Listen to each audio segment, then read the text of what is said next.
Hi friends, welcome to mom's kitchen Banu. இன்றைக்கி நம்ம ஒரு டேஸ்டான ஸ்டஃப்டு குலோப் ஜாமுன் எப்படி செய்கிறதுன்னு தாங்க பார்க்க போகிறோம். வாங்க இப்போ வீடியோக்குள்ளே போகலாம்.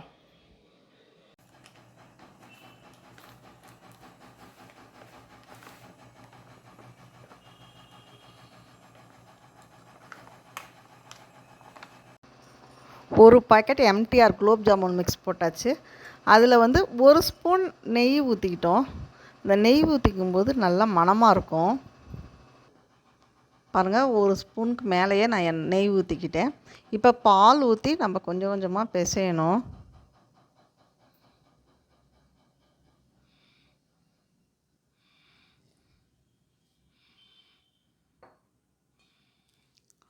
பால் ஊற்றி நம்ம அமுத்தியெல்லாம் பிசையக்கூடாது. நம்மளே லைட்டாக மிருதுவாக அப்படியே பிசையணும். கொஞ்சம் கொஞ்சமாக பால் ஊற்றி அப்படியே பிசையணும்.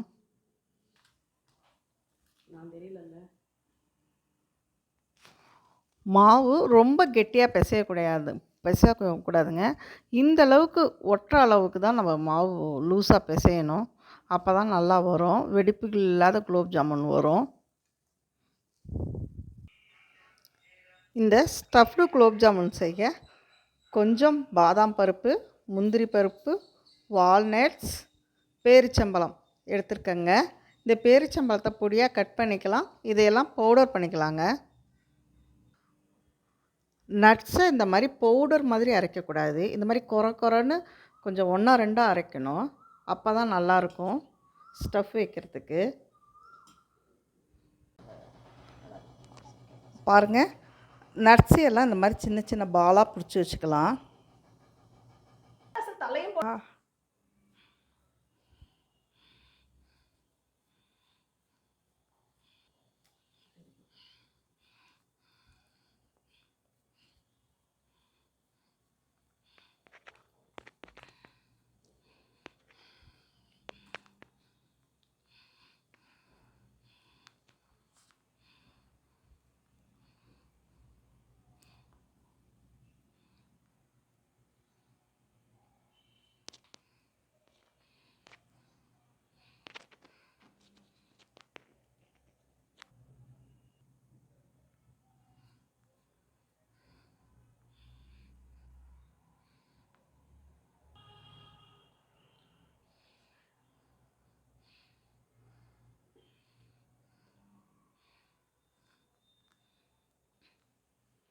பாருங்கள், இந்த மாதிரி ஸ்டஃப் பண்ணி நம்ம உள்ளே மூடி வச்சிடணும்.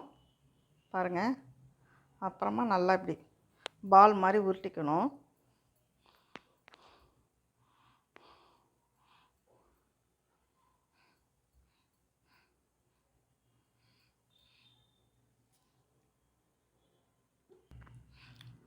நம்ம குலோப் ஜாமுன் மாவை நல்லா இப்படி பால் மாதிரி உருட்டிக்கிட்டு இப்படி அப்படியே கையில் வச்சு தட்டிக்கணும்.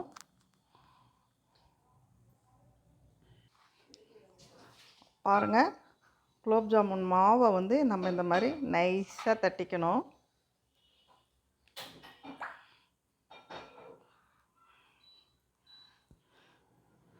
விரிசல் இல்லாத. இப்போ உருட்டி வச்சுருக்கிற அந்த நட்ஸு பாலை எடுத்து இப்படி வச்சுக்கணும். மெதுவாக இப்படி க்ளோஸ் பண்ணணும்.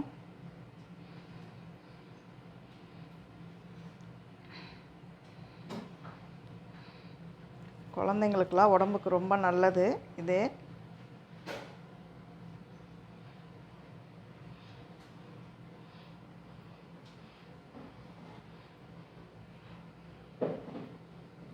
பாருங்கள், எல்லா பக்கமும் நல்லா க்ளோஸ் பண்ணிவிட்டு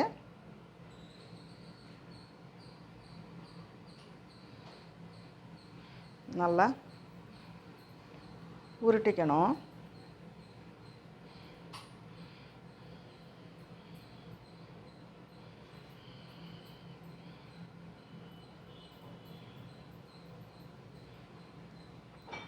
பாருங்கள், நல்லா உருட்டியாச்சு.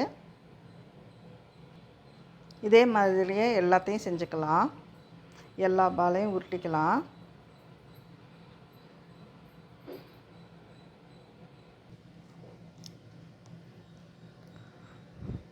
நட்ஸை இந்த மாதிரி பால் பாலாக உருட்டிக்கிறது தான் நல்லது. ஏன்னா மாவில் பட்டோன்னா பட்ட இடத்துல மாவு ஒட்டாது க்ளோஸ் பண்ணும்போது. இல்லைன்னா அப்படியே மாவு விரிசல் ஆகிடும்.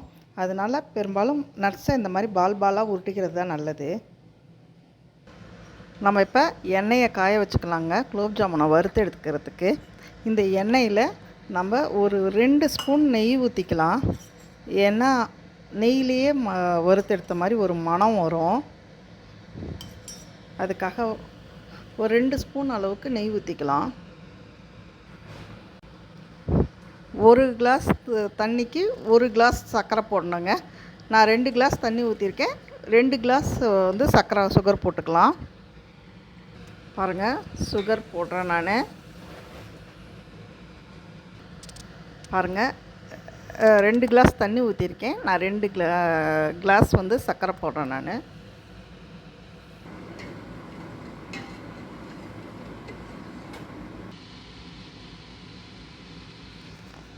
பாருங்கள், குலோப் ஜாமுன் உருண்டைகளை நல்லா எண்ணெயில் இப்படி மெதுவாக போட்டு லோ சிம்மில் வச்சு அப்படியே பொரித்து எடுத்துக்கலாம்.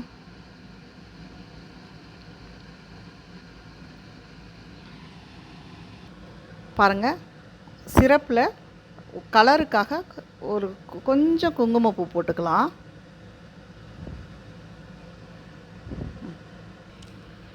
ஏலக்காய் 2 ஃப்ளேவருக்கு உரித்து நல்லா தட்டி போட்டுக்கலாம்.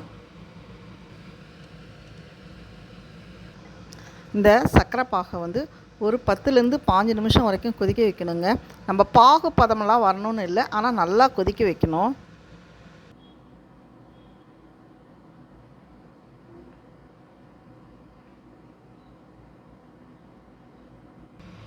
சுகர் சிரப்பில் எப்பவும் எண்ணெயிலேருந்து எடுத்த உடனே நம்ம போடக்கூடாது. எடுத்து கொஞ்சம் நேரம் ஆகி தண்ணியெல்லாம் வடிகட்டின பிறகு தான் போடணும். எண்ணெயெல்லாம் காஞ்சி நல்லா எண்ணெய் வடிகட்டின பிறகு தான் போடணும். பாருங்கள், டேஸ்டான ஸ்டஃப்டு குலோப் ஜாமுன் ரெடி ஆகிடுச்சு.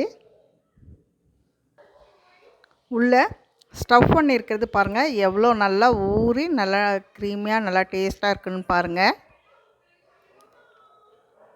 இந்த வீடியோ பிடிச்சிருந்தா லைக் பண்ணுங்கள், ஷேர் பண்ணுங்கள், சப்ஸ்கிரைப் பண்ணுங்கள். மறக்காமல் பெல் பட்டன் கிளிக் பண்ணுங்கள். அப்போ தான் நான் போடுற வீடியோஸ் உடனுக்குடன் உங்களுக்கு வரும். தேங்க்யூ. தேங்க்ஸ் ஃபார் வாட்சிங்.